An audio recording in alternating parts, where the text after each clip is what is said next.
President Bill Manning. Thank you everyone for coming. I'm excited to welcome Ryan to our organization. When we brought Pinball on at the end of October, I asked him to really look at every facet of the organization, and he did. And he met a lot of people, he asked a lot of questions, and a few weeks ago, he came and he said, I think we should consider changing our head coach. And we talked about it, and we talked about the ramifications of that. We talked about, is that the right direction? And it all pointed to finding the right coach. And Ryan came on our radar screen, and Pinball spent a lot of time getting to know Ryan, along with John Murphy. And decision was made that if Ryan would leave Calgary, which obviously that organization and their results speaks for themselves, we felt it was the right move to make. So I'm going to ask Pinball to elaborate a bit on that, but we do welcome Ryan to the Toronto Argonauts. Excellent, excellent. Well, first we want to thank our ownership group. They are smart, savvy, and supportive. MLSE is just a tremendous organization, and so proud of the support they have given us along the way. We want to thank our leader, Larry Tannenbaum, who is, I just believe, the best owner in sports, and so I want to say a big thank you there first. This move was not intended. We wanted to move on and build around what had begun, and it became increasingly apparent that we were doing too much looking back. There were too many things too many answers we were trying to do looking back, and so in order to move forward, that the best way was to do this, and not only that, the decision was made to build. So they asked us about building something, not just doing something, but building something. It is not that the Toronto Argonauts have not won their share of championships. When we look at the Grey Cup champion this year, they hadn't won the championship in 29 years. Right? Hamilton, the team on the other side, hadn't won it for 20 years. We've, in that same time, won the Grey Cup 6 times. But we've gone up and down and up and down and up and down, and that's really been the challenge. And so this really is consistency, is continuity. And so when we look at the decision that we made today, we decided that the best thing was to build, right? And to build it with that young guy, who is the next guy, if you will, right? Does that make sense? In saying that, it's been a long time ago when I came, but my first coach, Bob Obilovich, was hired around almost the same age that Ryan is today, and he was hired to build, and he's one of the guys who has one of the longer winning streaks in Argo history, that consistency in doing it right time and time again. And if we look around the league, there are guys named Dave Dickinson that was the next one. Scott Milanovic was the next one. As we look around the league, we see guys who were the next one, right? And stayed and built their organizations. And so we're so proud here to have Ryan beside us here today. And when we think about setting culture and building culture, one of the things that we talked about is being present, being here in the city during the off season, being here, being able to interact with players as they come through and during their workouts and different things they do for the off season, guys that are here. And so not only is Ryan going to be here and make this home, but most of his staff is also going to do the same thing. Being present, being here is a huge part of setting culture. The other thing is we need guys who would grind, right? They not only to be here. It was one thing to be here, but it's another thing to have the discipline to get the work done. There's a saying, we all must suffer one of two pains in life, either the pain of discipline or the pain of regret. And in building culture, that discipline, having grinders, was another thing that was imperative. The next thing was teachers. Guys who can teach the game. I used to tell my coaches when I coached, teach, not tell, right? It's not your job to tell them, it's your job to teach them. And teaching takes time. It's patience when you teach, right? So when we talk about that, there's always something that happens in a game, and if you see something happen in a game, you can turn around and you can look at that fan in the second row. And that fan in the second row is telling you, right? It's not the coach's job to tell them, it's the coach's job to teach them. And teaching requires patience. It takes time. So being present, right? And then people who will grind, right? Then we need teachers, and that leads to winners, right? And this guy is one at every level. I was asking him, so Ryan, just trying to make conversation. What other sports you enjoy? Like, what do you watch? Who are your other teams? He said, I only watch football. And Murph was referencing a comment his dad made. Someone asked how long he had been around football, and his dad says, well, he was so small that one time he actually got zipped up in the ball bag. He was playing in the ball bag. He had to be a real little guy, about maybe even just older than his son at that point. And he actually got zipped up in the ball bag. He was so small and so young. And so this guy has football in his genes, and he has also been around some of the best of all time. I believe his efficiency rating was #1 in college football history when he left Boise. He's considered one of the best players in their school's history. He is a teacher. He is a disciple of one of the brightest minds, Dave Dickinson, and comes from that John Huffnagel and probably the best organization in our league the last several years. And I want to introduce you at this point, the next one, Ryan Dinwiddie.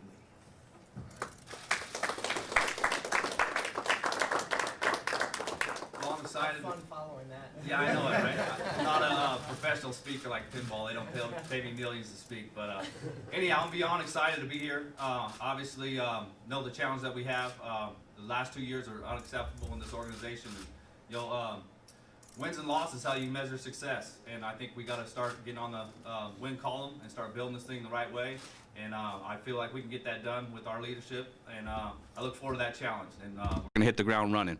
I'd like to thank ownership first, obviously Larry Tannenbaum, Dale Lastman for getting this thing done, and obviously pulling the trigger and believing in me.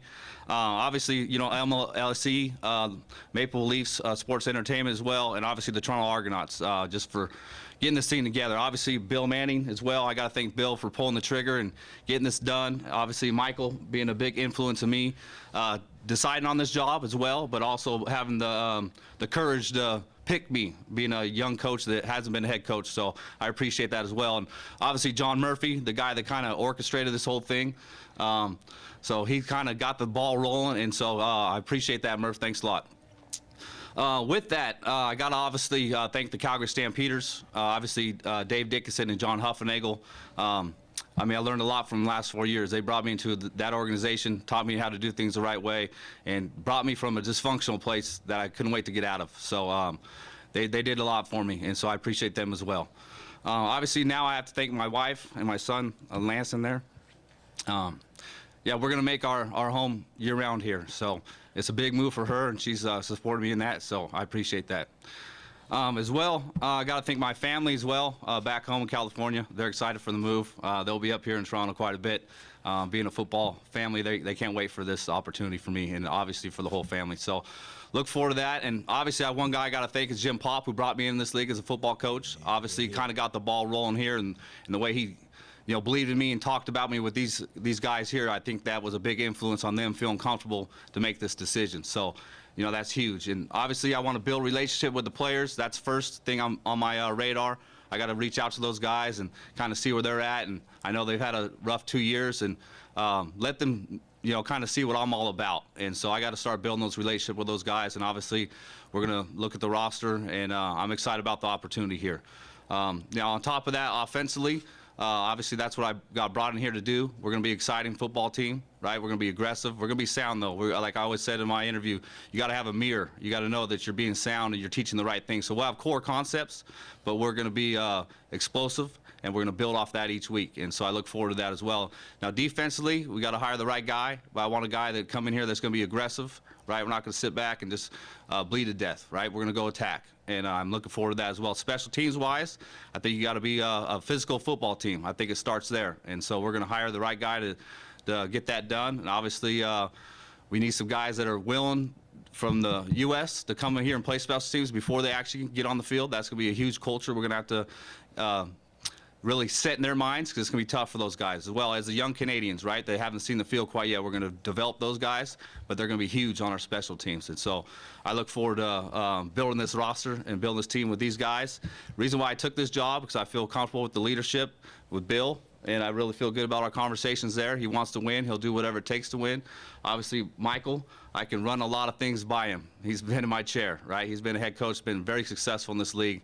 And so he's going to be a huge sounding board for me. And then obviously our scouting department with Vince and Murph, I know they're going to do a heck of a job and get us the pieces that we need, and then we'll put this thing together. But again, I'm excited for the opportunity. I know there's some challenges. I know I'm a first-year head coach, but we're going to get to work, and we're going to get this thing done.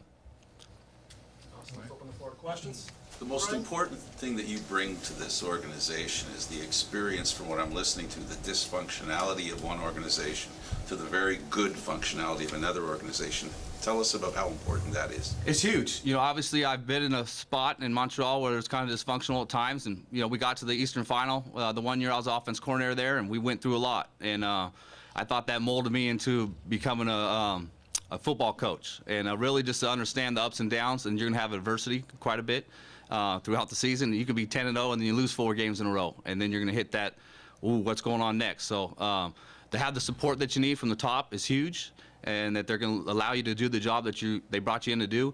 But I think there's a way to do things, and as day in and day out, just being organized as you can, having requirements of your staff, right? What you expect of those guys, and the requirements for your players. Like, I'm a player's coach. My players are going to love me, but I'm going to be very demanding, and I'm going to expect a lot from them, and that starts with me. Ryan, you talked about staff. Have you thought of any names? Are you looking at more experienced guys to surround you with? Oh yeah, I want an experienced staff, and I don't want a young group of guys. Like, I've told many friends no in the last few weeks that have heard some things about this, which is tough to do in this business. But I want to have guys that are caring about their players, like we said, like Michael said, teachers, okay, that are very organized. They're going to get as much out of their meeting time as possible and do the right thing. So right now we're looking at quality coaches more than friends and young. I want to have a variety of old and young, but I think we'll get the right guys in the building. I've obviously talked to some guys, and we haven't finalized it quite yet, but we're going to get it done here soon. You mentioned Jim Pop. Did you interview last year for the head coaching job as well? No, just the offense coordinator job. And I just my wife was pregnant at the time, so it wasn't the right time for us to move. Obviously, I was intrigued by the situation, but obviously becoming a head coach was too hard to pass up, and I'm excited for the opportunity. For Michael and Bill, what really stood out for Ryan during the meeting process? Pinball,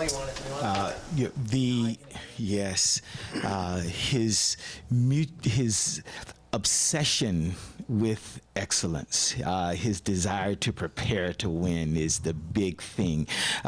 He is a workaholic. He's in early. He'll beat me there every day, and almost every day he will leave after me. And so it is that just exhaustive desire to win, to be great, to prepare to win. And the great Vince Lombardi said, "Greater than the will to win is the will to prepare to win." And it is that preparation process, it is that discipline that he has that is most compelling for me. We, Bill and I have a favorite saying: if you take an off season, you'll have one, right? And so with that, we realize that we need to make better use of our off season. And in our talks with him in the preparation process and what his intentions are, starting with being here, physically being here, and then going on with the preparation process. Many things that he's actually borrowed from his previous destination is what really, I think, emboldened this decision. He coaches the most important position on our field, right? We know that the quarterback position is it. Now, more important than that is the offensive line, because they got to keep those guys keep the quarterback erect. But he's played the quarterback position extremely proficiently. When you look at the best efficiency rating in college football history at the time, I believe it was, and then not only playing it, then transforming, and he played at NFL Europe, as well as here in the Canadian Football League, and that ability now to translate and to communicate. We want to play exciting football. We want to have just a product that our fans really enjoy, and he gives us the chance to do that. Mm-hmm. Is your starting quarterback on your roster now? Next season? It would be impossible to say that. Yes. Ryan, do you envision being the OC or quarterbacks coach, or would you like to strictly focus on being the head coach? I'll be heavily involved in that. Obviously, I'm going to hire a guy to do that, but it's going to be very similar to the structure we had in Calgary, where Dave was the head coach, offense coordinator, but I ran a lot of the things that he didn't have time to do. So obviously, I did all the meetings and those things. So I'm going to hire a guy to do that. I'll be heavily involved, but at the same time, I got to prioritize myself as a head coach as well, and I can't lose sight of that. How much say do you think you'll have in personnel decisions, Ryan? Well, I think we're all going to be mutually explaining our thoughts and kind of work this thing together. I think that's important. That was one of the reasons why I came here. I think I feel a good working relationship with these guys, and we'll talk things out. We'll obviously do that all together. Ryan, regardless of what quarterback is the quarterback, the key for you is to bring the quarterback up to a level that is expected in the Canadian Football League. What do you see as your goals and how you're going to achieve the goal of whoever it is there? Because Arbuckle did a great job for you in Calgary. So it's not a question of whether it's a name guy, right? Yeah, no doubt. I think we got to look at all avenues, who we want to bring in, if that's an opportunity, and obviously look at the guys we have in the building right now. So we'll look at everything we can to find the right guy. But I think in myself, getting the right guy in here, I'll develop him. Obviously what I did with Nick, and obviously I think I took Bo to another level as well. But obviously people forget about what I did with Jonathan Crompton in 2014, and we went 9-3 to finish that season. So I think I have a track record for it. The first thing I'm going to start off with, we're going to protect the quarterback. Okay, now that obviously you got to get the right guys up front to do it, but schematically there's ways you can protect the quarterback, and that was our number one thing in Calgary, and I learned a lot from Huff in regards to that. And we want to keep that guy upright. We want to make sure he can last all 18 games and +3 hopefully, and so that's what we're going to start off with. This make sure we handle protections first, and then we'll build off of that. I answered a question improperly a little bit ago, so it's not impossible, it's impractical.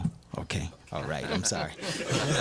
Michael, with Brian's hires, are there any financial concerns or repercussions because you had to part ways with Corey? Does Brian have a clean slate to hire whomever he feels is worthy to be part of the staff? Every season has different nuances. He has the ability. We've already talked about that. So he'll have the ability he needs. It doesn't. You have different things that occur in any particular season that doesn't. So you're not unlimited. We do have a cap, right? But he's organized. He's talked to people. And he has a strong base, a strong understanding of the direction he'd like to go, and we'll support him to get there. Right. Michael, what's your next to-do list? How long do I have to answer this question? Yes. Is there No, I mean, I don't want to give you, sort of a byline of the job description. Obviously, the very next thing to do, the most important thing to do, is to help him get the staff together, and that's what we'll be working to initially, and we'll keep moving. Kind of moves on into the players and evaluations, and making sure at that point that the guys that are free agents with us, right, we'll be looking at them, and then you go on to free agency itself, and then that climbs on into the draft. But many things to do in between there. Pinball, Ryan is not just a babe in the woods when it comes to the Canadian Football League. You've played in the Canadian Football League. You've managed in the Canadian Football League. So the people that are working under you right now, that may or may not be working under you, you have a clear understanding, a pretty good understanding of the people that are there waiting for you, that you can make an educated decision, and then from that standpoint decide what you can keep and who you can fill in? Yeah, obviously you look at the guys that are here, right? There's some quality coaches that are still here in the building, and obviously you got to look at all avenues when it comes to that. But I have a good feel for some of the guys I've reached out to that are not nearly exactly friends of mine, but guys I know, and I feel good about their character, and I've done some research on these guys as well and called people across the league that I know. So experience is huge, obviously, especially in your coordinator roles. I think experience is that's the number one priority, right, is coordinator that's been in this league. Now, position coaches, you could probably get some guys from the States that don't have that experience, or maybe a CIS coach, maybe. But we're going to look at building the best staff for this organization. The year before that, you had a defensive coordinator in Calgary who went to BC and did exactly what you're trying to avoid. Is that a lesson? Oh, absolutely, absolutely. And just the way I'm approach things a little bit differently than he did, and obviously he felt like he knew it all, and I'm not saying that I do, but I feel confident in the role that I'm going to play for this organization, and I know that it's going to take a lot of hard work, and that's what we're going to do. We're going to roll up our sleeves and get to work. We were here a few months back when Michael was hired. You talked about changing the culture of the organization. How much does Ryan help start changing that culture back to a winning attitude around here? It's the word Pinball and I use every day, right, when we talk. And we've seen it with the other franchises, right? What Brendan's done with the Leafs, and Masai's done with the Raps, obviously with TFC. And at 4-14, 2 years in a row, it's hard to build a culture that leads to winning. And I tell you, we did not go into this offseason, even coming off 4-14, looking to make a change. But I did ask Pinball to evaluate everything. And he said, I think we have the wrong culture, and we need to change the culture here at the Argos. And so obviously his hiring was the first step in that process. And now hiring Ryan, and when I met Ryan, what most impressed me, and this came together extremely quickly, guys, he had a plan. And it wasn't, hey, I want to be a head coach. It was, I'm ready to be a head coach. I've studied your team. Here's what I would do. Here are the steps that I would make. And, again, I look at the organization he came from with John Hufnagel, and it's similar to, what John Murphy learned there, what a good organization looks like and how they operate every single day. And, I want to win. And it's most important to us in our organization. And I think Ryan is going to put together the building blocks we need, which starts with culture first, to get us to where we eventually want to be, which is to be a consistent contender. That's where we want to be. And so I really, I wanted to, side is probably the wrong word. I wanted to give Pinball what he felt was the most important thing right now, which was a coaching change to change our culture.